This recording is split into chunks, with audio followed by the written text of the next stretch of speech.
Ladies and gentlemen, welcome back to Roll Tide Rewind. After what is it, 2-year hiatus, guys? We are back, bringing you the Alabama football breakdowns. Thomas, you've been bringing the folks some like top 10 lists and highlights from past Alabama football games and Alabama basketball games.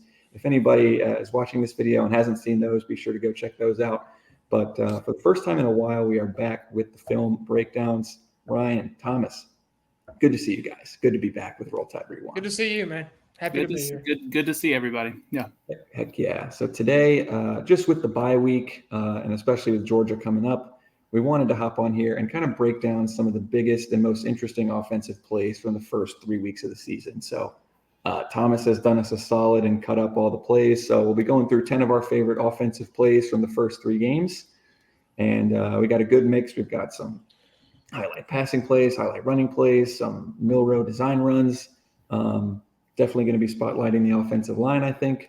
So we've got a good variety for you guys. We're looking forward to breaking it down. And let us know what you think. If we miss anything, if you disagree with anything, if you think we're the smartest guys you've ever seen, be sure to let us know that. But without further ado, I think we can go ahead and get into this first play. Okay, perfect. Yeah, so one thing I think a lot of Alabama fans are excited about is obviously Kalen DeBoer's offensive scheme, offensive philosophy, especially with Milrow as the quarterback, just with, all of his intangibles and he just is a great athlete and how we utilize him. But one thing DeBoer brings over is a lot of pre-snap motion. And I feel like a lot of Alabama fans were missing that from the Sark days.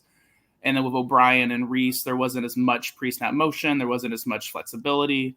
But with DeBoer, he brings that to the table. And the first 3 plays we will look at just how motion can create opportunities, with whether it be for the running plays, passing plays, yada, yada, yada. So this first play is we have Jeremy Bernard at the top of the screen. He's going to go into what's called an orbit motion, where he goes around the quarterback and the running back. And on this play, we're just going to run a simple just halfback dive play towards the right side, where on this play, it's Wilcom Forby and I believe that is Jaden Roberts on the right side.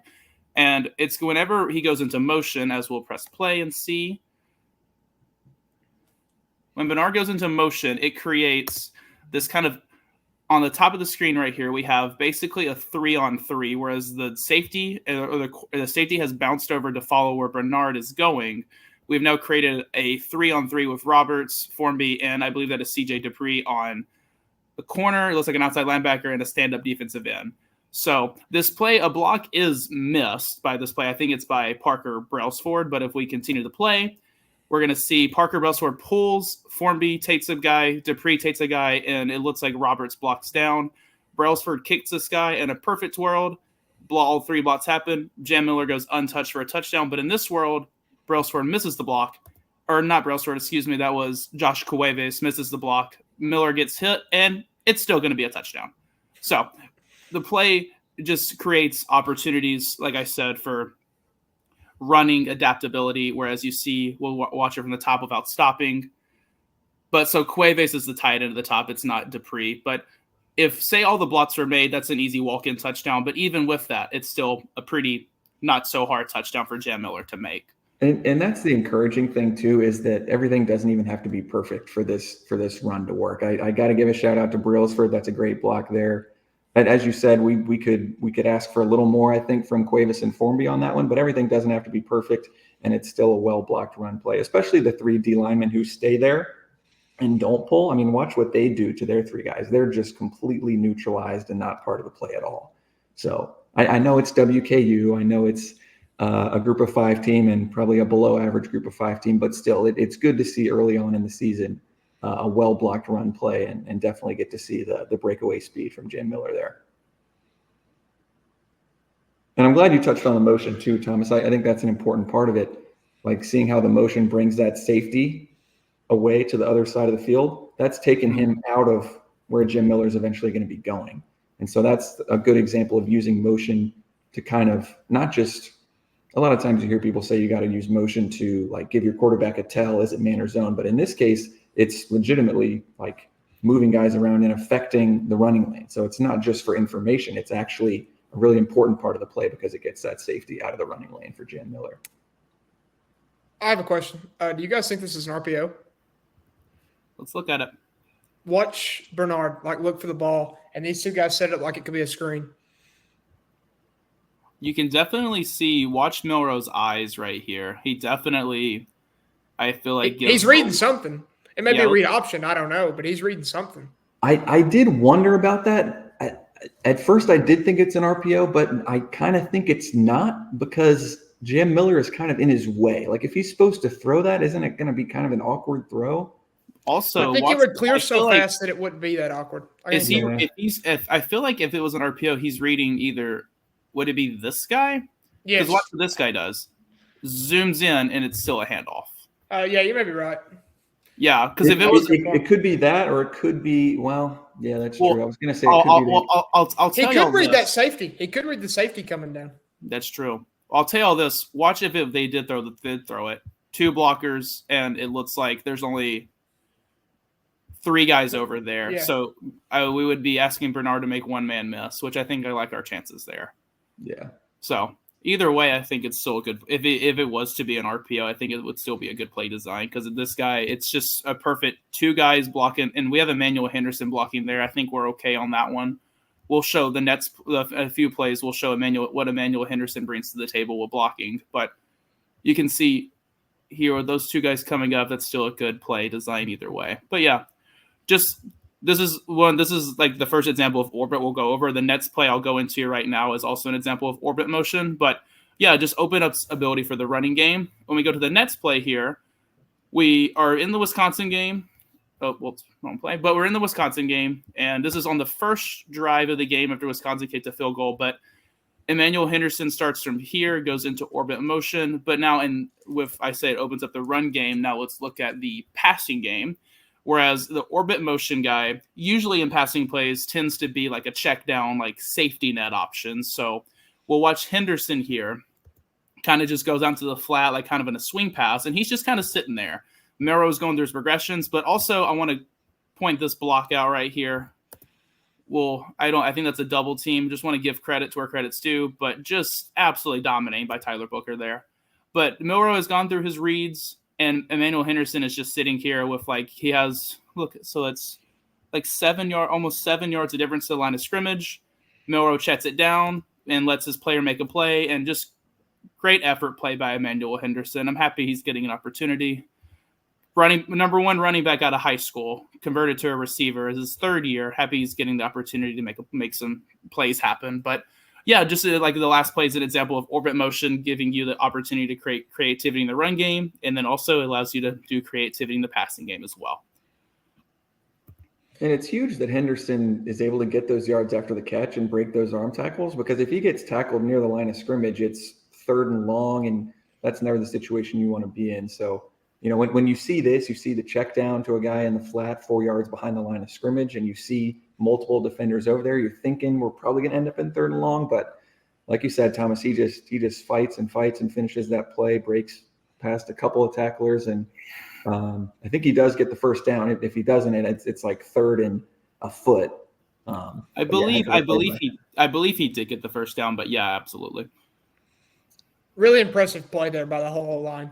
Yeah. Watch Parker and Booker there. Just, oh my goodness. And Proctor, Proctor's got going nowhere, man. Yeah, look at Elijah Pritchett bringing it to the end on the other side too. Like he's just, and Roberts as well. Roberts is just looking for someone to hit. And then Pritchett's downfield if this thing gets busted too. You'll see 57 running with.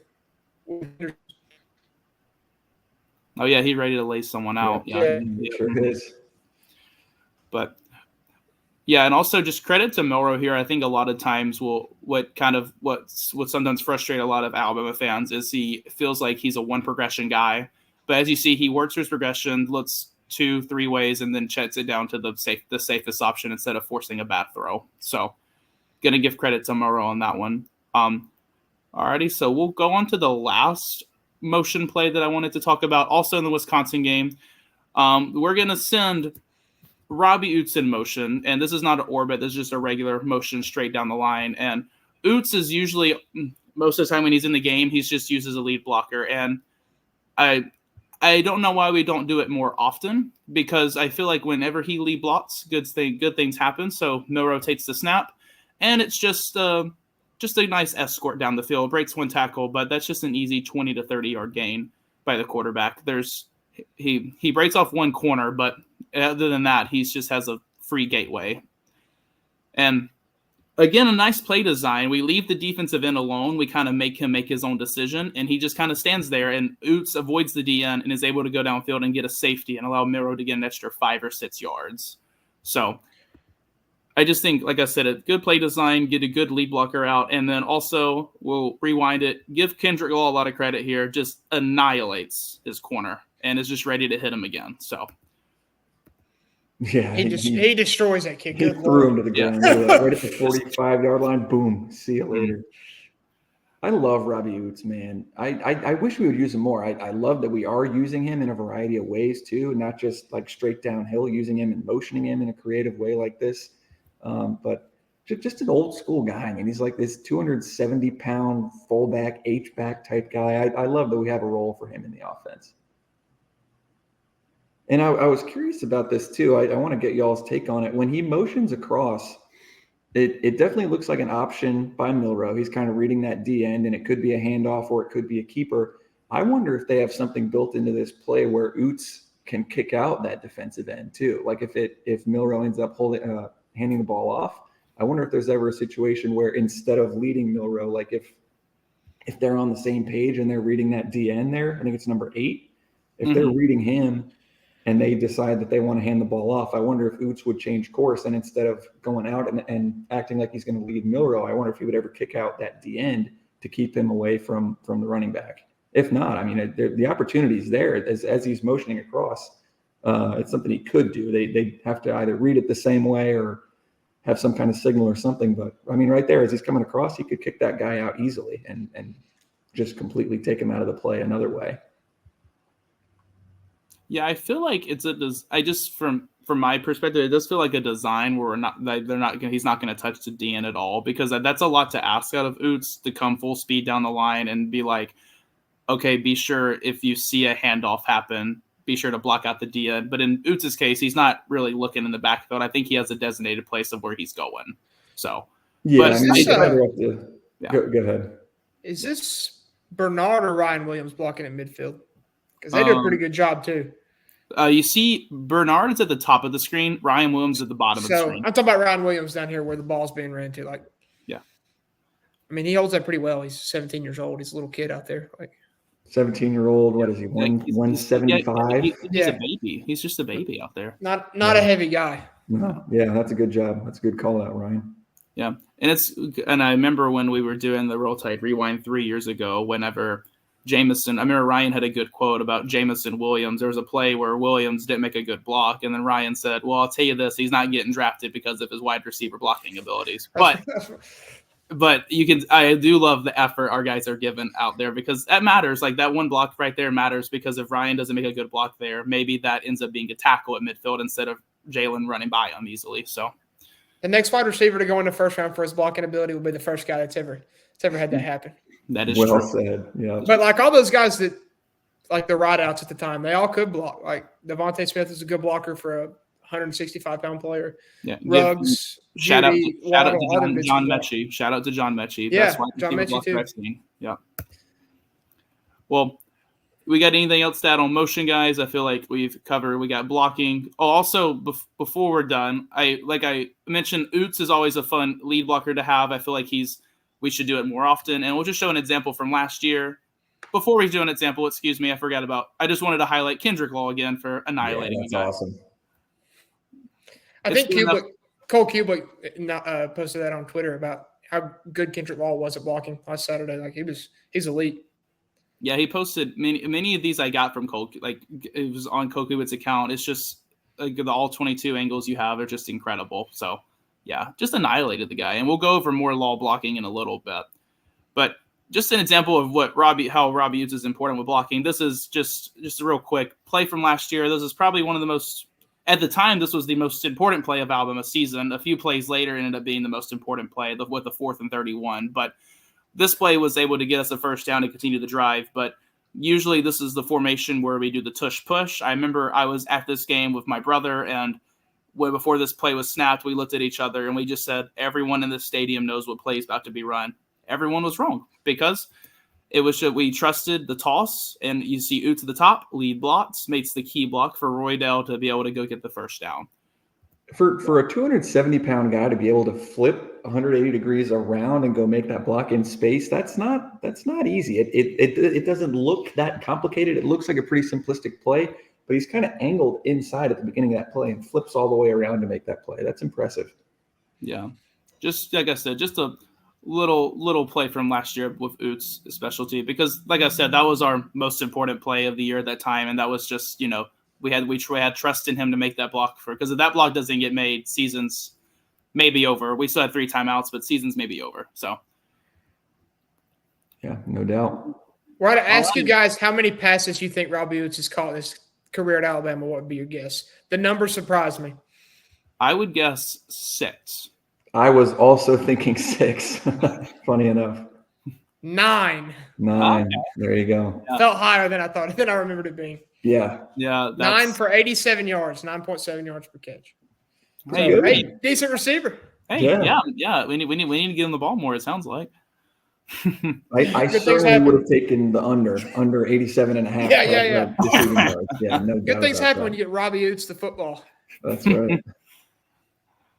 Alrighty. Well, leading into the next topic, we want to go into highlight some blocking, because a lot of in the first few weeks, especially the South Florida game, we had a lot of offensive line issues, offensive line penalties, just a lot of sloppiness. But the Wisconsin game was the first game where we had I guess this would be our for sure starting 5 with Brailsford as center. We have Roberts and Booker as the guards, and then we have Caden Proctor back at left tackle, and then Elijah Pritchett at right tackle. They had been having, the position battle over the summer with Elijah Pritchett and Welcome Formby, and I think Elijah Pritchett has taken the pie, as they would say, with that one. But here's a good play. It's just I believe this is the quarterback draw. Yeah, this is a quarterback draw from early in the game. But one thing to highlight here is the receivers, especially Kendrick Law. That's going to be a theme on this episode. It's going to be a theme, but we just watch Law just annihilates the guy. And look, he's ready to go for more. But also just look at all around. Look at Brailsford getting out there, Jam Miller going out there, Josh Cuevas at the top of the screen. Cuevas at the top, man. I played this play over multiple times, and I mean. Josh Cuevas, I was not familiar with your game, man. Look at this block. He's sustaining that like 15 yards downfield. That's awesome. Right at the top of your screen there, number 80. In space, nobody around him. He sustains that block way down there. Heck of a job. I mean, I keep up with Alabama football pretty closely. I didn't know who that guy was when he caught a touchdown pass Saturday. Was he a high-rated prospect coming out of high school? He was I don't know if he was high-rated out of high school, but he was a transfer brought in from Washington last year. Okay, so did he play a lot at Washington? Because I don't remember his name. I don't believe he did. I just think it was more so at when he came, it was more so like an experienced guy that DeBoer knows and trusts. And we're kind of thin at tight end. Like we moved Caleb Odom to receiver. Mm-hmm. Knobloch is at Texas, not playing a second. He's it's pretty much Dupree. Like that was it in the tight end room as far as guys I knew. Mm-hmm. Yeah. But just impressive, just aggressiveness from Kendrick Law, because I feel like a lot of Alabama fans are wondering, when is Kendrick Law going to get more involved in the offense, especially when, we have the emergence of Ryan Williams. Jeremy Bernard's a good transfer. Kobe Prentice is an experienced guy, but we heard all offseason about Law. He can bench press, 450 pounds. He can run 23.5 miles an hour, but he's only caught the ball one time this year. And it was a touchdown, but we're wondering, when does he get involved? But it looks like he's trying to prove his worth. He's like, I'm not going to be lazy on these plays. I'm just going to go lay people out. And that's 24 it's not like he gets knocked to the ground, just knocked on his back. So another thing I like about this play, Thomas, if you'll back that up to before the snap, if you watch Kendrick Law number 1, the way he runs the route creates more space for Milroe too. If you watch him, go ahead and roll it. If you watch him, he kind of stops, and it draws that linebacker even further out of Milroe's running lane, which gives the lineman, I think it may be Brailsford. That's Brailsford. It's Brailsford, and then a different lineman comes up and blocks the linebacker who was on Law, but the way that Law runs the route kind of draws that linebacker out farther away from Milroe's running lane. And I just thought that was good attention to detail. You could tell that was a coaching point and that was something they had worked on. And it's the little things like that that matter against teams like Georgia and, the teams that will be playing later on into the season, into the playoffs, hopefully. Those are things that matter. In big moments, the little things certainly add up. So just wanted to shout that out. Yeah, absolutely. And we'll go into the Nets play. I think we covered this play pretty well. Yeah. But wanted to give the shout out to Law there. I believe the Nets play is from Western Kentucky. Nope, it's just a replay of the former play. It's just another view of Law with the block, but just boom. Just annihilates the guy. He knocked that guy vertical. He was like parallel to the ground almost. Yeah. That's impressive stuff. That's a strong dude. Yeah. Love to give credit to Law there. And this was the play I was thinking of. So this is you guess you would call it garbage time. It's 4-9-0. Like Ty Simpson's playing. It's garbage time. There you go. Jalen Milroe didn't get his helmet knocked off. I'll say that. So Ty Simpson's playing in garbage time. Yeah. So just this, it's time for the young guys or guys that don't get to play much to show their worth. And if we watch Emmanuel Henderson on this play, I think he shows his worth. He is at the top of the screen. We're going to run a little bubble screen. I believe this is just a regular RPO. Ty reading the linebacker, see if he's going to hand it off or throw a bubble to Kobe Prentice. And watch Emmanuel Henderson at the top of the screen. Mainly this play was just a big shout out. I just wanted to give him credit. But just watch Emmanuel Henderson. He is just ready to go. And it's just constant. He's not stopping. Some guys will just, as soon as Kobe Prentice gets to the point right here, some guys will just stop their block and let the play finish. But he's just relentless and just continuous until Kobe Prentice is tackled. It's 49-0 too, to be clear. Yeah. Like the game is very much over. And he's blocking that hard third quarter. You hear the coaching cliche, you got to finish. I want to see you guys finish. You hear that all the time. This is the definition of finishing a block. Like you said, Ryan, 49-0. Bunch of backups are in late in the third quarter. Your guy's going to get the first down anyway, but he's still just finishing that block. And relentless was the perfect word for it. Really impressive rep here from Henderson. But yeah, just like that play earlier with that orbit motion where Prentice was relentless with getting the first down. Just to it looks like he blocks the same way. Just effort never changes. So we love to see that from our guys. So we can go on to the next play after that. And we'll look at the offensive line here. And like I said, this was the first game where we had our starting five. We have from left to right, we got Caden Proctor, Tyler Booker, Parker Brailsford, Jaden Roberts, and Elijah Pritchett. 4 of these guys started games last year, and then Parker Brailsford was the number 1 rated interior offensive lineman according to Pro Football Focus last year. And some would say that was good. Some would say that wouldn't transition over to the SEC well, but that's my guy, Parker Brailsford. Never doubted him. Who might have point fingers to. But watch this block from Parker Brailsford and Tyler Booker. This is a pass play, mind you, a play where you're supposed to backpedal your feet, get your feet set up, and keep your hands forward, shoulders up, and it's not a run block. And just watch how aggressive they are on this play. It's just relentless. That's a pass play. And north of throw. Did that ball get tipped? That is horrible. I think he hit his arm. I watched it back several times too. I think the guy who Jaden Roberts is blocking. I mean, if that was without, it has to be tipped. Look how bad that duck is. Oh my goodness. Back to the block. It's a really impressive block. I don't want to get lost on this. But yeah, just relentless. That, like that I said, that's a pass play, and you can see when Booker falls to the ground, Brailsford doesn't stop. He just finishes the block, and that's what I love, the aggressiveness out of this. That's the main thing I like about it. Like sometimes guys are going to stop the blocks, when the block is done right there. That's the block is done. Brailsford, he's not finished. He's going to continue to go. I want to shout out Proctor on this play too. Gives up a little bit of ground at the beginning, but anchors really well. And I mean, Milroe has plenty of time. The pressure comes in from the right side a little bit, but Proctor certainly does his job there, and definitely Booker and Brailsford. That's a top 5 pick, fellas. Proctor? Caden Proctor's going to the top 5 when it's his time to get drafted. Yeah, very possible. Ryan, you texted me that the other day, and it reminded me that he's just a true sophomore. I mean, we've heard so much about him this offseason. I was thinking he was eligible for the draft this year. We got him for 2 more years, which is he's a really good player. definitely a blessing. Well, we may have for 2 more years. He did try to leave in soft season, so that's true. Yeah. Grass ain't always greener on the other side. Watch Pritchett. I give credit. Pritchett gets good extension there and just has control. Like when he gets backed up a little bit, but looks like he has pretty good control. So yeah, Roberts Pritchett is the only one was I good think that Saturday. he was really good. I think Roberts is the only one that really has a bad block here. Like he still gives Milroe time, but does mess up the throw because I feel like that is going to Jeremy Bernard. Just theory, of course, but. You can also get it out a little quicker. Like, that's what I was going to say. He's wide open right there when he crosses across the screen. And that's another thing, too. Watch the corner when he throws it. Look at that corner just waiting to send Bernard to the hospital. Yeah, he's kind of lurking there. But if you get it to Bernard as soon as he's on the screen, he's wide open.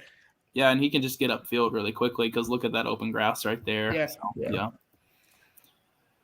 Well, yeah, just wanted to shout out the offensive line there. And we'll go to the next play here. This is my favorite run blocking play of the year so far. This is the first drive of the second half. Need to keep the momentum up, and we'll show the back view for the quarterback so you can see it better. But we'll just watch the live play.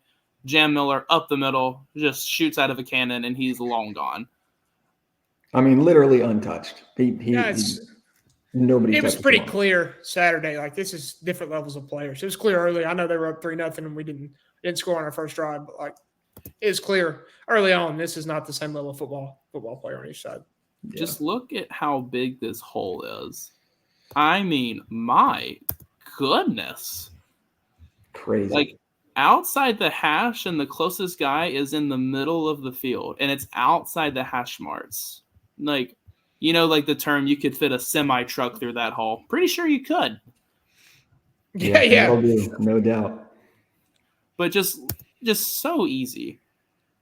And then no offense to the Midwest, but these kids, they just got no chance of catching him after he gets in that hole. That ain't happening. Yeah, and you even see Milroe, watch, he immediately, before he even crosses the line of scrimmage, 5 yards down, but throws it up. He knows it's too easy.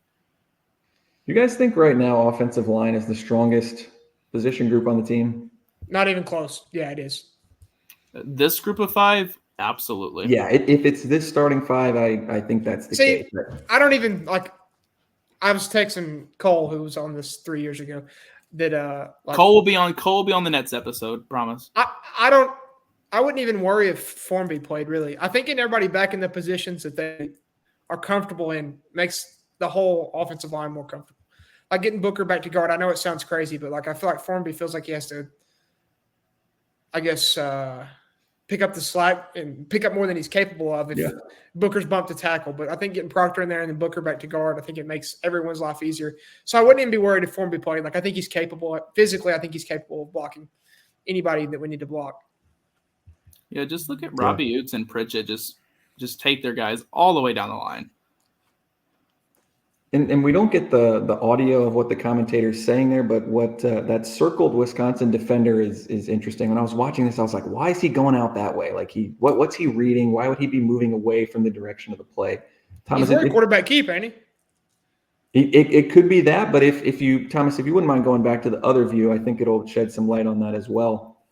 What I think he's doing is they're bringing 3 there, that nickelback into the box, and I think that linebacker number 1, I think, is just kind of caught in conflict. He's got to watch pass on Jeremy Bernard there out of the slot, and he's got to play run. So I think that's what he's doing. In case anybody was wondering that, like I was, why is that guy going away from the direction of the play?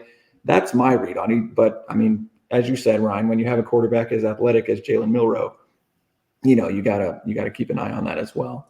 That's what I was going to say. Like the bright spot of his game is that he makes Stephen. He's tough to cover. He can pass, he can run, he can hand it off. I think that causes the conflict. Yeah, just with how fast Milroe is, that causes a lot of conflict. I think I read it may have been Jim. It was Jim Nagy. He's the Senior Bowl guy, right, James? That's Jim Nagy. Yeah. Yep. Mm-hmm. Yeah. Okay. It was in the 2022 he was at the Arkansas game, the game where Jahmyr Gibbs had 2 70-yard touchdowns, and he asked it was an Alabama staff member. He said, man, Gibbs is really fast. And the staffer went, yeah, he's the second fastest on the team, according to the GPS. And he goes, well, who is faster than Jahmyr Gibbs? And his answer was Jalen Milroe. Jalen Milroe. So elite athlete.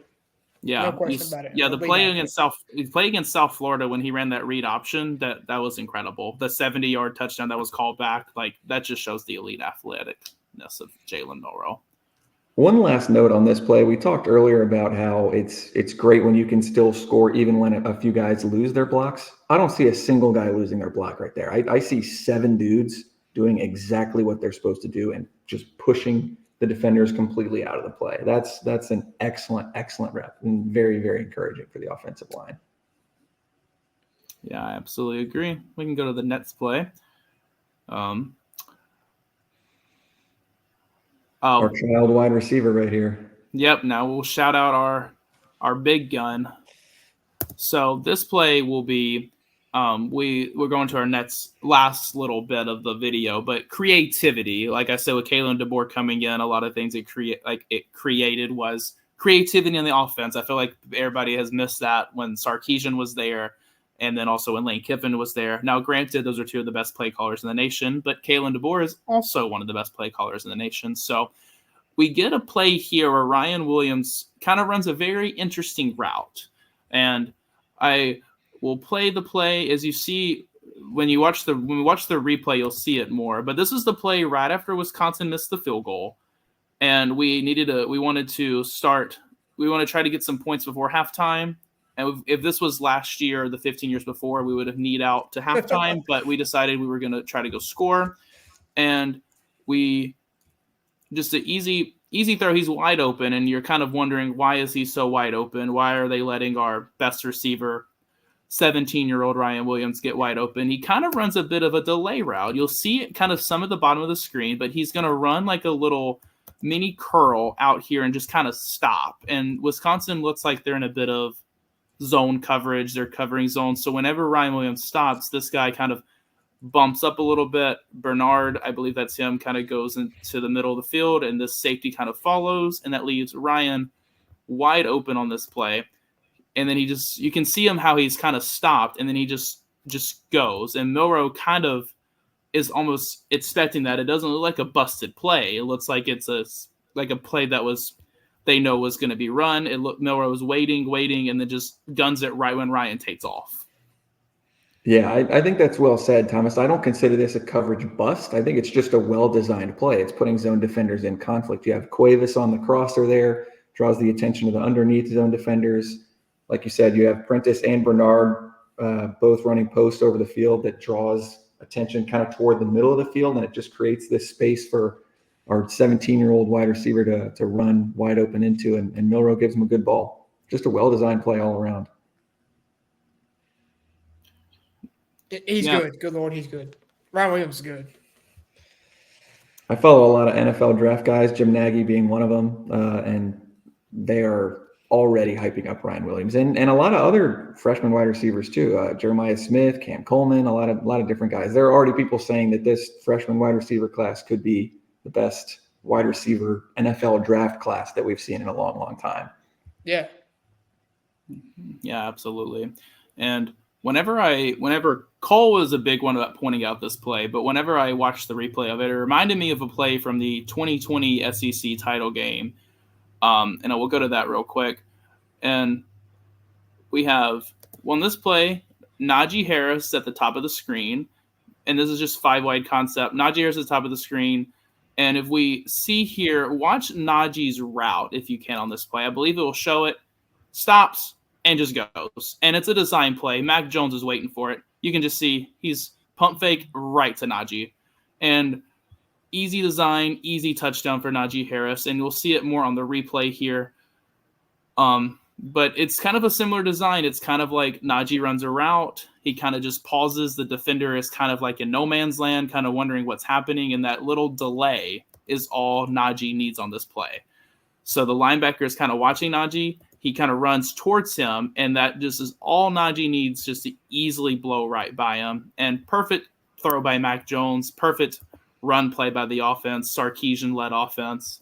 But it reminded me of this play, just if Alabama fans are wanting for like another point of reference, this is the play that it reminded me of. So I just kind of put it in there. Yeah. Yeah. It's a good throw by the best quarterback in that game. Absolutely. Great game. Mm-hmm. Embarrassment of riches So on that we'll offense, by the way. That's insane. Yeah, look, we have John Mechie. We got Devon, the Heisman winner right here. Got Doak Walker Award winner. We got the Davey O'Brien Award winner. We got Who do we have at the bottom there? We got Miller Forrestall in 2020, or would he have been gone? Is that Jalil Billingsley? Cole would be really happy. Well, we got You forget about him. Wow, I forgot about if you're wondering, we got Evan Neal. We have the Remington Award winner, James and Ryan's best friend, and we have the Outland Trophy Award winner, Alex Leatherwood. Yeah, just an embarrassment of riches. Wow. Shout out Landon Dickerson. Even though you blocked me on Twitter, Landon, I know you're going to watch this video because I know you just love watching. I'm just going to be fair. He did not have a good block on this play. Just look at it. He could have had Matt Kern on this play. That was not me. I did not. It wasn't me either, buddy. Wasn't me either. I didn't say that, Landon. I've always been a big fan of yours, even though you blocked me. Even though I love the Commanders and you're on the rival Philadelphia Eagles, that's okay. That's okay. Landon, I like you as a person, and I wouldn't dare mention that you cost us a football game one time. I wouldn't dare mention. Not at all. All right, we'll get two more plays in here.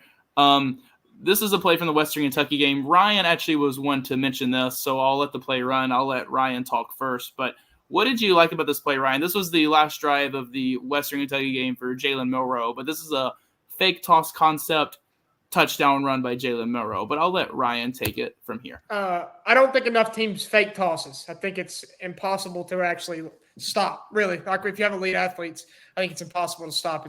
There's no way to read the difference, especially if the fake's good. Like this is elite. It's elite play call. I've never seen us do it. I've never seen us run a fake toss that I remember. You guys remember any? I feel like if we did, it would be from the other Jalen 8 years ago. Yeah, so it's been a while for sure. Yeah. I just like the play call. I just think it's a good design. And look at how it affects that defender. I think it's number 12 there coming up. We kind of put him in a spin cycle. He like you can see him hesitate. You can see him kind of look and be like, oh crap, it's the quarterback kept it. So you can easily see kind of how it creates that space just by kind of making him hesitate a little bit. Yeah, we'll see the replay here. But it takes 12 out of the play. It also takes 14 out of the play, too. I'll go back here. Watch 14 on this play as well. He is right here at the beginning. He gets caught up with the toss. He goes up, and then by the time he realizes, Milroe's already right past him. So good call on that by James with 12, and then 14. It takes both of those guys right out of the play. We block it pretty well, too. When you have a quarterback as athletic as Jalen Milroe, he doesn't need much. He doesn't need a wide open lane. He just needs like a little half a second, if that, and that's enough space for him to be gone. The margin for error is definitely greater when you have a quarterback like him. And see, that's the thing. Look, Tyler Booker pulls. We didn't really even need him to pull. I mean, he doesn't touch anybody. I wrote it down. He and Pritchett both pulled. Neither of them really do anything. Not that they did anything bad. They just didn't we didn't need them to do anything. We still scored, and despite both of our pullers not even really doing anything. There's no one there for Booker to hit. Yeah. Like he can't block anybody. There's nobody there for him to block. Yeah, he does his job. There's nothing he couldn't do anything better. There's just nobody there for him to block. He checks up to block 99, but 99's out of the play at that point. Western Kentucky's D linemen, they're not going to be able to keep up with Jalen Milroe. May come as a shock to you guys, but it's just not going to happen. Yeah, I don't like his chances. Yeah. Yeah, like Ryan said, Booker's trying to block a guy, but like there's no point in doing a blindside block, but to get a 15-yard penalty. So he just is like, there's just nothing I can really do except just watch Jalen do his thing. So, all righty, and the last play we'll go to here is from the South Florida game.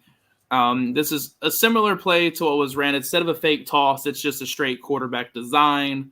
But what I loved on this play was the pull by Jaden Roberts and how it just really – and also this formation too. Just with one wide receiver, I think that's Emmanuel Henderson, got a little bunch right here, and then a wide receiver at the top. And I think that's just Justice Haynes. But watch the pull by Roberts, and just his play design in general just is really nice. Roberts makes a really great block, and putting your best athlete out in space is always going to be good for your offense. And we have it's definitely an interesting formation. You don't see a bunch in the slot like that tight to the formation with two guys wide. I'm sure it's been done before, but it's not something you see a whole lot. And just kind of going back to the creativity thing, like we said, it's different looks, it's different, it's misdirection, the fake tosses, and kind of mixing things up. And it's refreshing. It's refreshing. Yeah, that's a good word for it. I wasn't a huge fan of our play calling last year. I didn't think O'Brien was as bad as we all thought in the moment. I didn't think he was great. I thought Reese was horrible. And then this feels like a completely different sport that I'm watching us play offense. It's so different. It's so refreshing to watch well-designed plays.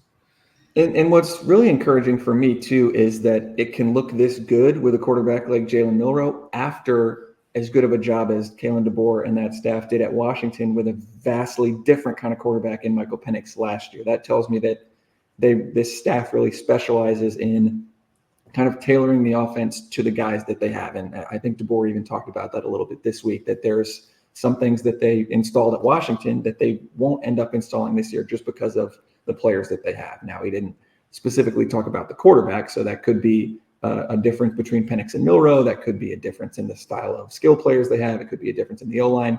Not sure exactly what he meant there, but it's just encouraging to know that they can kind of adapt to what their personnel is. And that's even without their actual play caller from last year, who's now calling plays for the Seattle Seahawks, Ryan Grubb. So, and that I think just speaks to just the innovation of the staff and their ability to adapt the play calling and the playbook to what their guys do best. This has nothing to do with Alabama, but Alex Galesh is going to get a Power 4 job. They do a lot of really interesting stuff on offense too. They're good offensively. They do. Yeah, I know you like him. Yeah, I'm a big Alex Galesh fan. Just wanted to point that out because it was a South Florida game. He's going to get a Power 4 job very soon, I think. I think he could be the next coach of Florida. That's what I was going to say. I hear there could be an opening in Gainesville sometime soon. Yeah, we'll touch more on the Alex Golish talk whenever we do the defensive part of the video, because there's a lot of things they mess with our defense with. But I just wanted to point out one last thing. Watch Roberts' block. It takes out a chain effect, and it's a chain reaction where 3 guys fall on the ground. So 1, boom, 2, boom, 3. Boom. Yep. Jeez. Just a little chain reaction. But we're going to know more in a week. From like in a week and a half, I guess we'll know more about how good our O-line actually is. Yeah, but these are big dudes moving fast. Like he gets downfield pretty quick right there. He's 310 pounds, and he's moving that well in space. That's good stuff. Yeah, you can see it here. Just he's moving. Yeah. Look at Parker Brailsford at the top. Look, he's just jogging, but he's already. What's he weigh? 210. He can probably get down there, feel pretty quick. I actually checked when I was prepping for this. He's up to 290, which is a good sign. It's almost like we told you that would happen. It's almost like somebody was on the right track when they said he'll have to put on some weight to play at his best in the SEC. Somebody. I said he would. I said he would, and you were like, I don't know.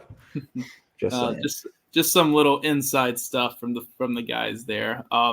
Well, I think that's the last part. I don't have anything else to mention, but kind of like what Ryan said, I think the Georgia game will answer a lot of questions, and also just getting into SEC play in general will answer a lot of questions, because we're going to go into a stretch where we play Georgia, Vanderbilt.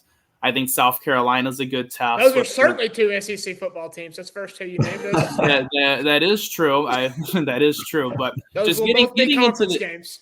Getting into SEC play with those teams, like with Georgia having the elite athletes, with South Carolina has 2 pretty good edge rushers, and one of them's a true freshman, Dylan Stewart. But that'll be some good tests to see. I think South Carolina's elite up front defensively. I think they could give us fits.